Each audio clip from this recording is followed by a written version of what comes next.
What's up YouTube, Cap over here, and welcome to the R.E.D League as we're on week 3 taking on the Detroit Enteis, who are 1-1. And before we get into the team builder, I want to take a moment to thank everyone for subscribing. We finally reached 100 and that's pretty awesome. And I also want to take a moment to thank Bill personally, because I did not mention him in the last week video. He helped me build for last week and I never did mention him. I'll put his channel in the description down below. Check his stuff out. He is the coach of the Adeline Hunch Crows, and he's got some really interesting team building stuff going on there. He's also a part of this league too, so check it out. Description down below, or it'll be popping out somewhere.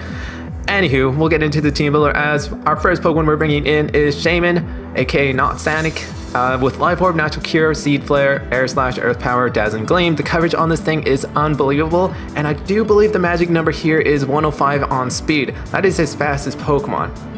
Everything else is at 95 or something like that. So pretty much my Shaman will outspeed everything on his team that is not Scarfed, barring the Scarf. And it can take a hit from Kyurem Black with the Ice Beam, which is pretty nuts that if it's not choice spec, I do believe. But this thing pretty much hits everything on its team. I just click and move, it goes down. I'm still going around from Dazzling Gleam to Psychic, but I think I'm going to stick with Dazzling Gleam. The only thing that can really take a hit from this is the Licky, or the no, not that Whimsicott, not really.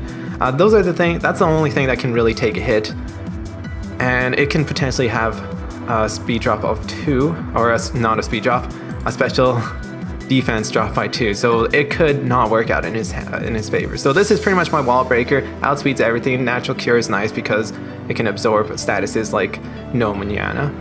And then we have Jackie Hands over here showing up in his first match. He's got knockoff Bullet Punch, Close Combat, Poison Jab, Guts, and he's assault vested. He's got that nice assault vest, that cool vest. He's looking pretty good in it. Makes him look a bit fat though. But as you can tell, this thing is made to just break down Licky,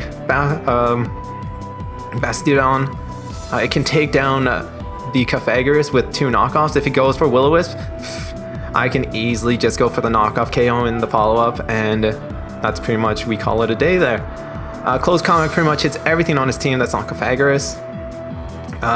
Poison Jabs just to hit the Whimsicott just in case it causes some problems. I'm really scared of the Cotton Guard. If he runs that set, then I could run into I could potentially run into a couple problems. But pretty much this is my Mon to just take down some more stuff. Next to Shaman, this is my panic button.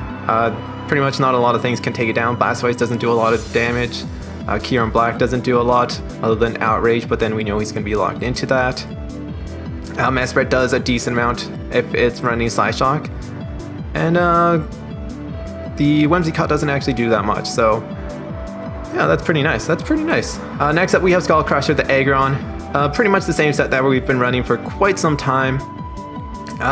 This time I just added Roar, put on Iron Head, Earthquake, and Stealth Rocks. Pretty much the thing is just, my game plan is just to lead off with this thing and set up my Stealth Rocks. If he wants to go and start setting up, I can Roar, collect that, so we don't have the Scrafty Catastrophe again. That sounds pretty catchy. Iron Head just does damage to Kyurem, Whimsicott.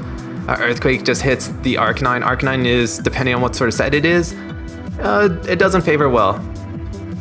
Next up we have Apple, the Rotom Heat with the Choice Scarf, Volt Switch, Overheat, Thunderbolt, Shadow Ball, and pretty much I invested the thing just to pivot. He has no ground types. He got rid of his Rhydon from a trade, or from dropping out free agency and whatnot, and I was like, well, I can bring in this thing. It will not put any pressure on my team, so having that Choice Scarf pivot with Volt Switch, Overheat, Thunderbolt, and Shadow Ball, it has some pretty great coverage. It's a guaranteed hit on the Blastoise. It's a guaranteed hit on Scyther. And I can pivot around it, and I will outspeed a lot of things. So it can potentially get me the matchup that I want. This is going to be a very match battle, because I need to get the matchups that I need in order to take out those Pokemon or apply pressure. And Rotom Heat allows me to do that. Next up we have Sir Hammerlock the Jellicent with the Cobalt Berry, Water Absorb, Acid Armor, Scald, Recover, and Sludge Bomb. And as you can tell, this is quite an interesting set, and that's because I wanted to prep for the Bisharp. I think the thing's going to come in, it hits a lot of my team, And after I go at +2, it won't be doing any damage. It'll be doing absolutely no damage. Sludge Bomb pretty much 2-hit KOs the Whimsicott. Scald is just a pain to deal with. He's got a lot of physical presence, and Arcanine doesn't appreciate it, Bastiodon doesn't appreciate it, Scyther doesn't appreciate it. And I think after 1+2 Acid Armor, pretty much Kyurem Black does absolutely nothing. I can potentially get it burnt or poison, and this thing can potentially do a lot of damage. So I also had to decide to go with Water Absorb just because I want to make sure that he thinks twice before pressing the Scald. I might, depending on how I feel at the end of this video, I might change it up to Curse Body just in case, but I feel pretty confident in Water Absorb. It's been nothing but good stuff from then. Next up we have Lemonade, my special wall, with the Baberi Berry, Pixelate, Hidden Power Fighting, Hyper Voice, Wish, Heal Bell, and this thing can actually take a hit from Kyurem Black with the Iron Head. Kyurem Black is going to come in, of course. It just hits everything on my team so well. And depending on what it is, if he goes for Iron Head, then we see the Life Orb.